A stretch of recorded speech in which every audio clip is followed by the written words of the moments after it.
We have one of them at home. Which one? That one. That big brown one? Yeah. Why do you like him? Is it just because he's the biggest? Yeah, and we're also gonna have one of them at home. We already have one of The shiny one? Yeah. Yeah. Is it bigger than that one? Not yet. Not yet, but it will be once you feed it. Yeah. You just got to feed it lots of food, haven't you? Yeah. What other ones you like? That big one. Avenue Fisheries recently celebrated its 50th birthday, and in this video we'll explore how it all began and what it means to be the UK's longest running Japanese koi dealer. That's all we've ever done since we started selling fish in 1975, so selling solely Japanese fish. Obviously when we first started it was a smaller scale business, buy a few, sell a few and just build up gradually. We were at my parents' house in Sandy, which is why we're called Avenue Fisheries, and I managed to dig all my mum's back garden up and fill it full of ponds, and eventually ended up with spare bedrooms as food stores, garage as a quarantine set up. Then we purchased this property in 1988, opened in 1989. And obviously since 1975 we've been full-time. So you couldn't start without my father because I was only 15 at the time, so obviously they had to drive you everywhere and help you with finances and things when you first get started. But ever since I left school after my A-levels I've never had a proper job. So this is my full-time employment for the last 47 years anyway. So the business has been established 50 years, but full-time I've worked for 47 years solely at Avenue Fisheries. 1980 was the first year I've been to Japan, and probably on average I've been maybe twice a year since. In the earlier days we had to go 2 or 3 times a year because obviously there wasn't the internet. Your agent can send you a WhatsApp photograph in the middle of the night or a video of fish and say what breeders the fish are available from. So everything has become much easier, to be honest, and the fish travel better. Everything's been better over time. But you prefer going in person?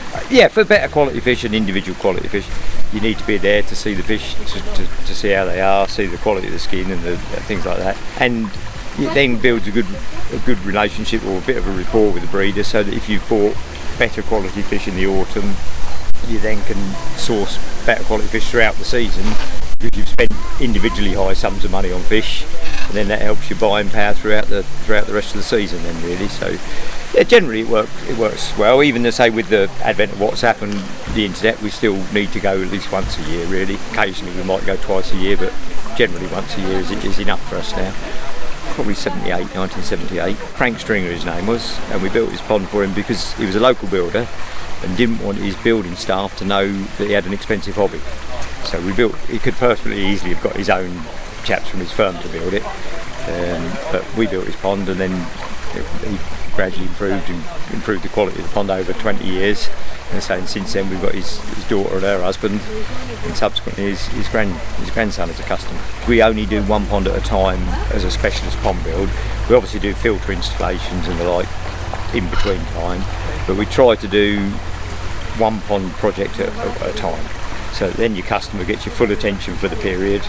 But we only probably build 8 ponds a year maybe, but generally some of them are quite big. I mean, we built ponds. The biggest koi pond we built is 93,000 gallons as a fiberglass pond, all drum, moving bed and beads. But we build ponds from sort of 3,000 gallons upwards.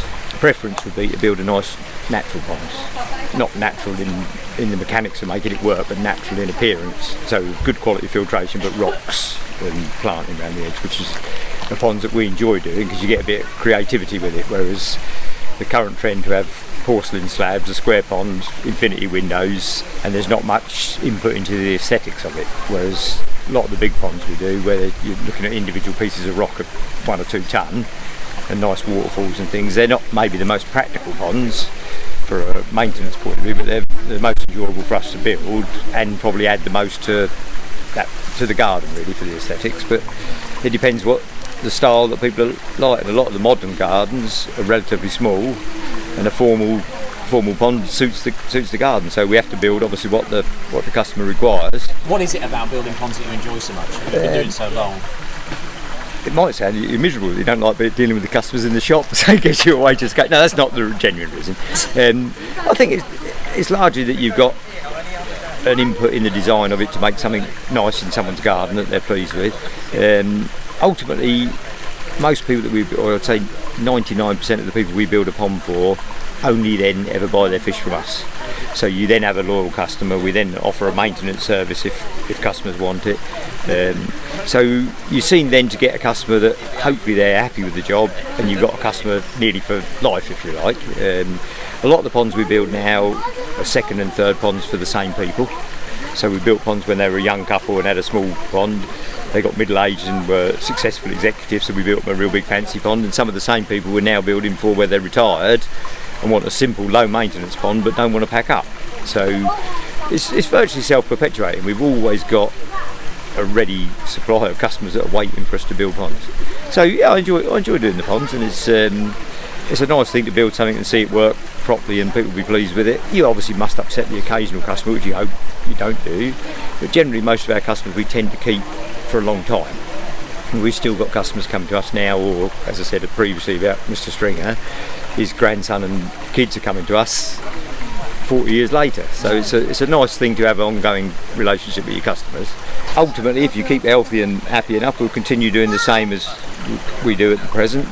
Our youngest son works for us, so I think ultimately I'd end up doing maybe less of the physical work, but hopefully that'll be a few years off, and then me and Pam can maybe continue just doing the fish more and maybe supervising the pond work, because I think we couldn't maintain our level of business without doing both. But hopefully there's still plenty of years left in us. Yeah, we're not that ancient, and if the worst comes to the worst, we'll give each other a gold watch and we'll pack up. But no, that won't be true. We'll continue for a fair while yet, I think. But I think the likelihood of us making another 50 years is pretty remote, I think. So we'll have to be living in. You're only 45. You got time. Yeah, got time yet. But that was generous of you to say 45, so that's very good. I wanted to know what keeps customers coming back year after year, so I nabbed a couple and unapologetically made them share their experiences. Sorry guys. Great advice. They have really good quality fish. Steve and Pam have been doing it, as we know, a very long time. I even have had Steve build my pond, and just anything is nothing too much for them. They just help you out. You know, you can phone them, ring them, text them, and he'll be down to help me out if I need it. Well, we started with, like everybody else, with a small garden pond about 25 years ago now, and then it happened on Avenue Fisheries, and like their very relaxed, no hard sell attitude, and the immense knowledge, the fish incredibly well kept as well, and so we took it from there, and it's just a lovely place to be as well. You come here, you meet nice people, and it's like the ultimate koi club,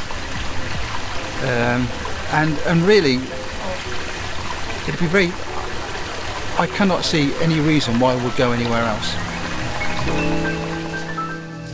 Avenue Fisheries is an enchanting place, providing a tranquil haven to while away a few hours in good company. Businesses like Avenue are built on a true love and passion for koi, and you can feel it. It's tangible. I hope this video encourages viewers to discover these gems for themselves and support the people and companies who dedicate their lives to koi, the industry and the community.